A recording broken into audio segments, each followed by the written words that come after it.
So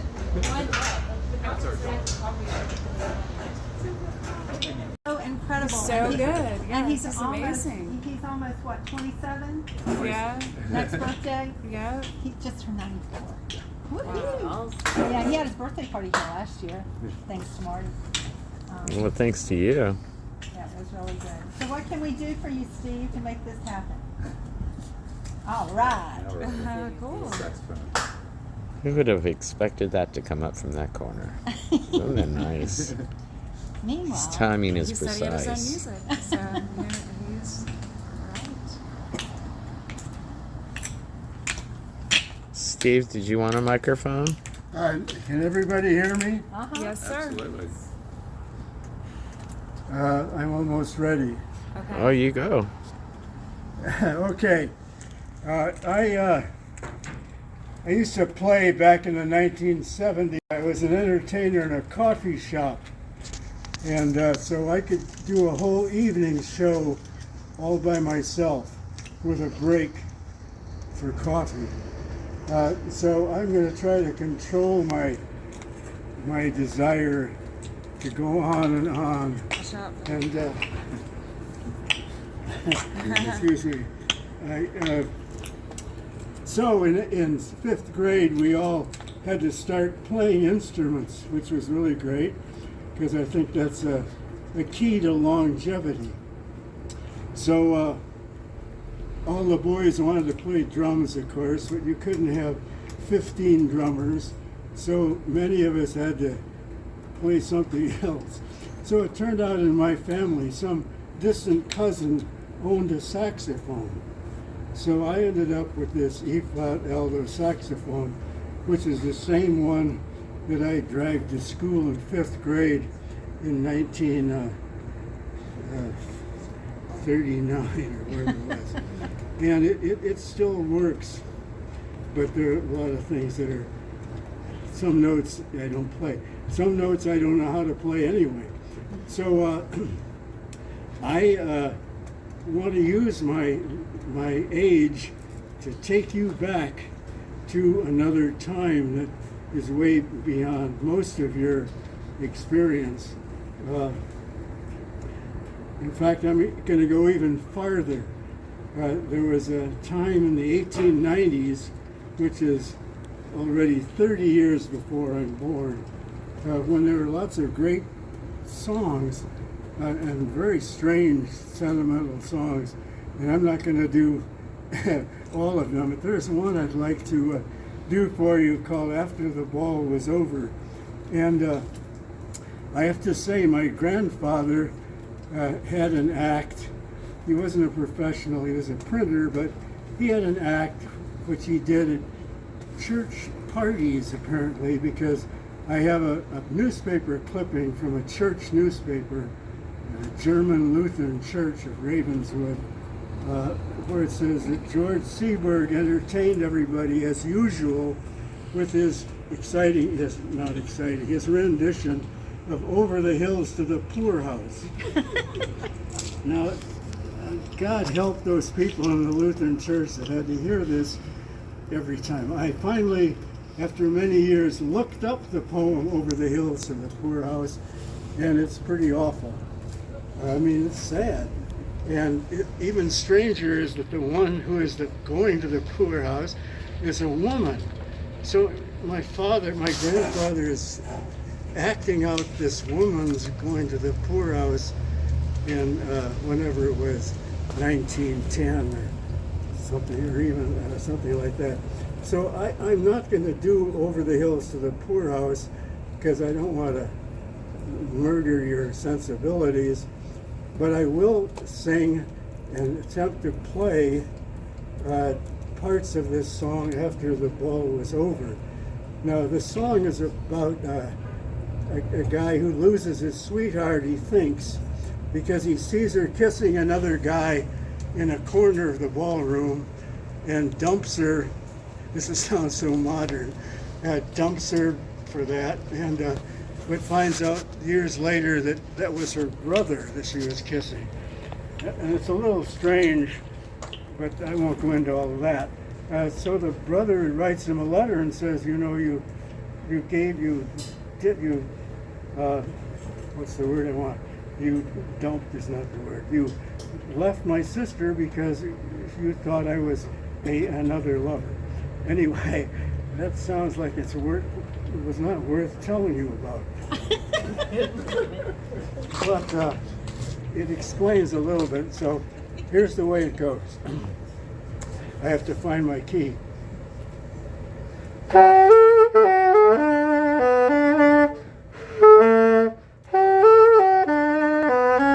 Okay, it starts with a verse. A little maid climbed on an old man's knee and said, "Tell me a story, do, uncle, please. Why are you single? Why do you live alone? Have you no babies? Have you no home?"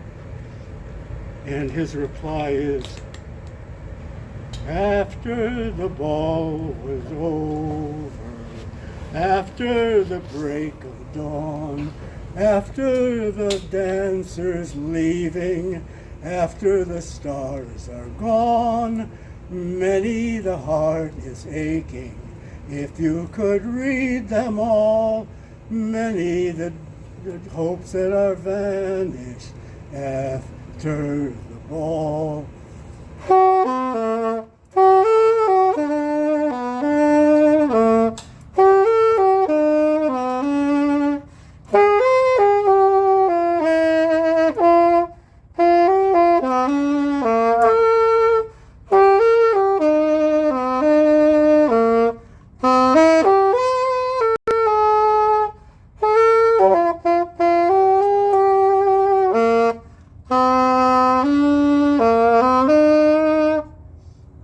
Good tap dancer, but ladies and gentlemen, when I put them all together, it's dynamite. Yeah.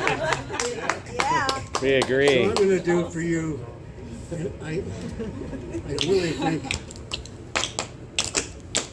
think I'm not going to use the board Okay. because I can see Yeah. I can see falling off of it, even though it's only 3/4 of an inch thick. We don't want those kind of Here's a incidences. number called the Shim Sham, and it was popularized by a dancer from New York called Frankie Manning. So I'll just play the beginning.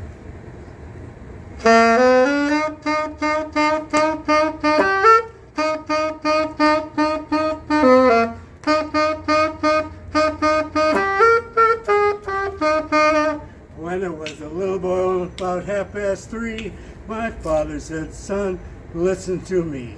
Things may come, things may go, but this is something I want you to know." He said, "It ain't what you do, it's the way what you do it.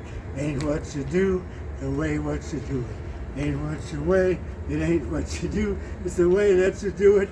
That's the way to get results. Oh, don't you work hard, don't mean a thing, take it easy, breezy, and your jive will swing."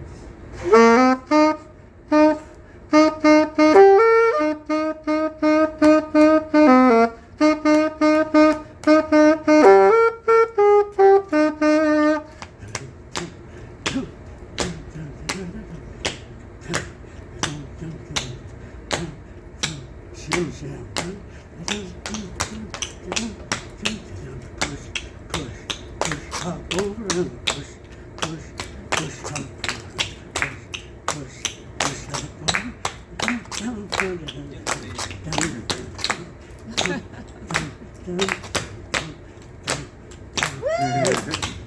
Nimble. Hey!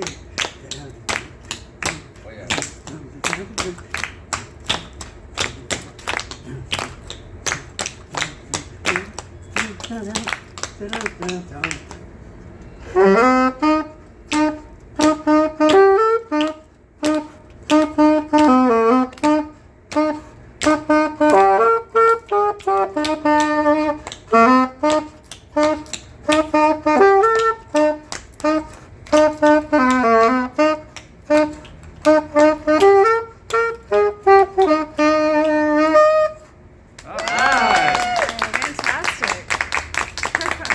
Well That'll done. be it for the night. Well done. Having us. Oh boy, we're so excited. Yes.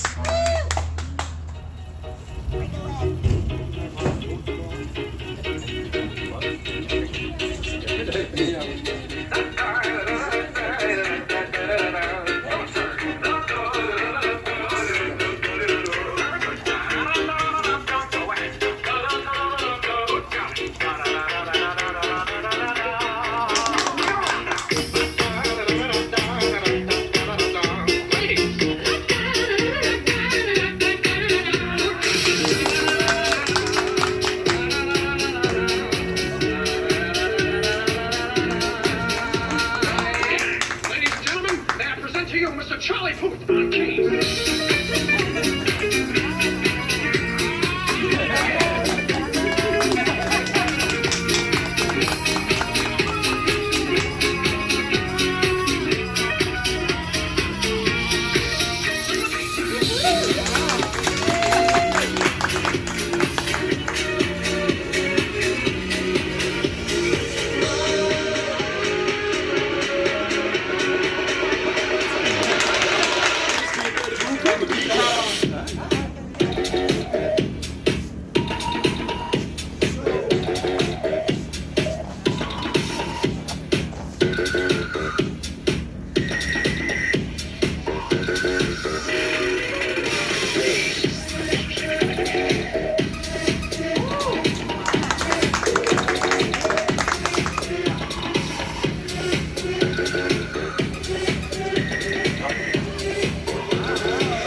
Wow.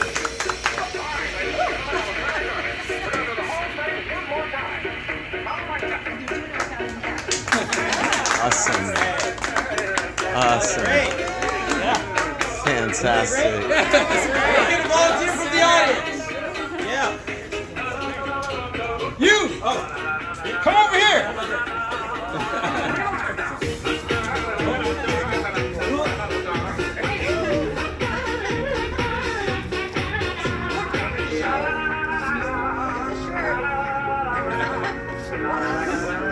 Wait. Oh, PG-13.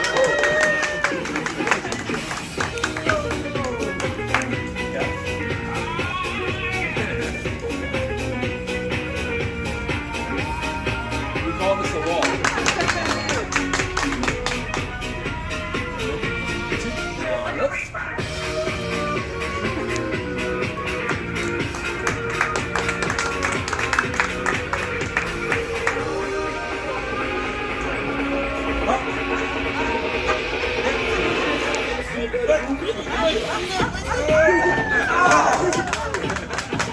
He signed the waiver.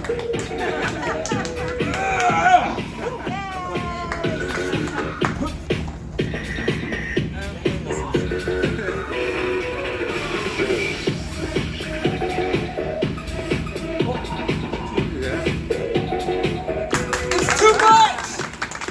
I can't hold it!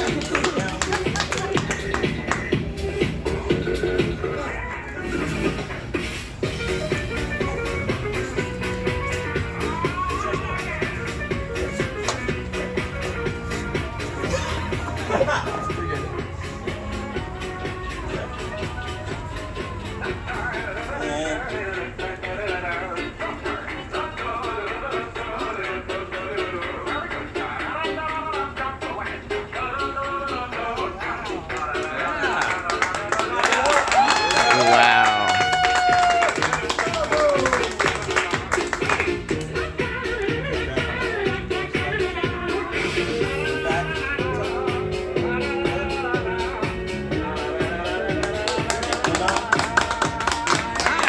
Ladies and gentlemen, may I present to you Mr. Charlie Puth on keys.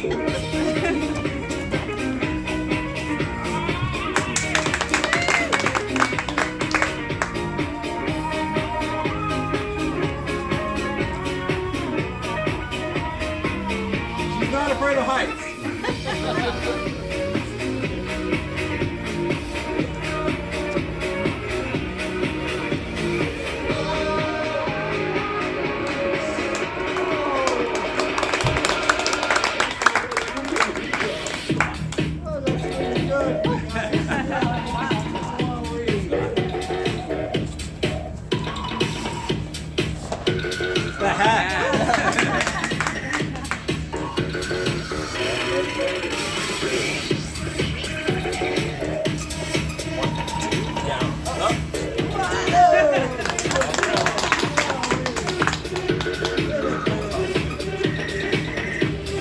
All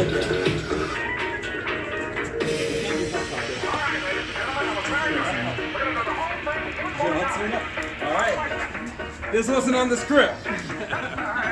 Don't try this at home.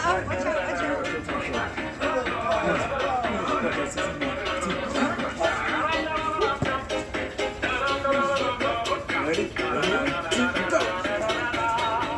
Here we go!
Awesome sauce, man.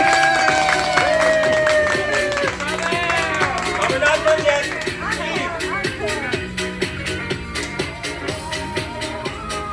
We're not gonna believe this.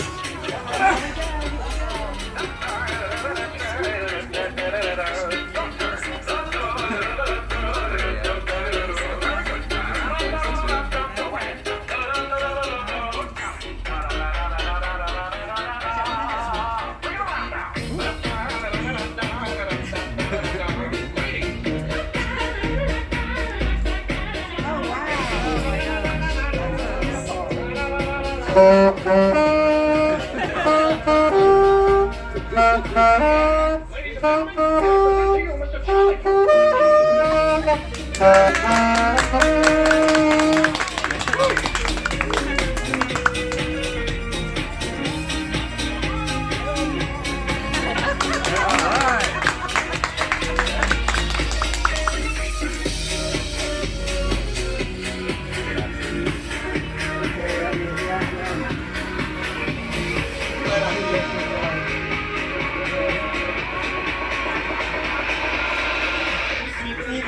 Now. Okay. I can dig it. I can dig it. Okay.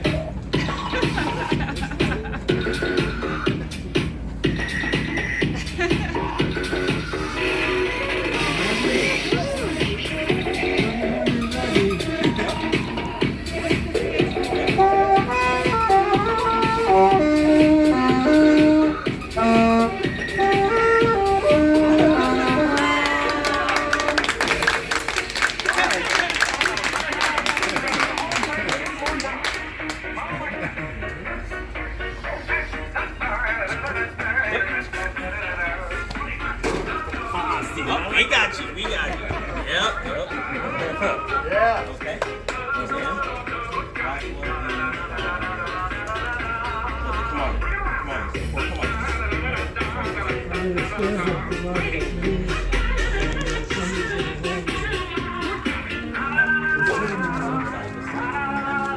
I'll take this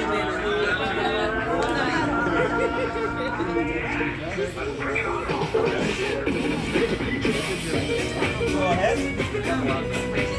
I'm back on the ground again. Okay, here we go.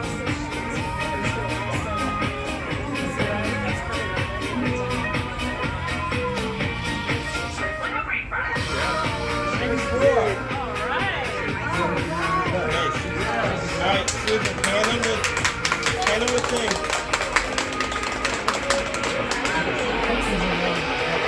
Oh, not yet. Okay. Yeah, and we're still holding this too. Give it up. Oh, wow, man. Hold on, Anna. This is just our warm up. I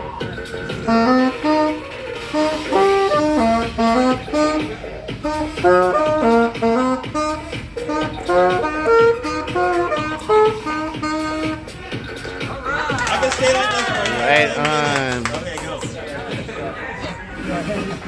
Okay, go.